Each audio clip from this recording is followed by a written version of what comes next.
In this simple video tutorial, I'm going to share with you how to add payment method on Taobao.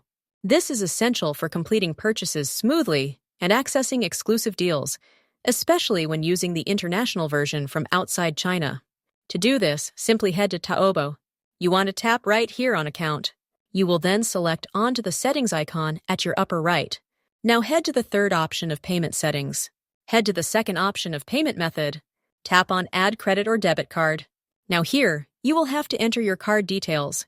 Start with the card number, the card name, expiration date, and lastly your CCV. Once everything is set, tap on Bind Now. Your card will get saved as your payment method on Taobao. This allows for quick and secure transactions, ensuring you don't miss out on limited time offers, and simplifies the checkout process. Well, that's how easy it is to add card to your Taobao account. And if you have any questions, just let me know in the comments section down below. Please don't forget to leave a like, share, and subscribe for more informative tutorials like this one.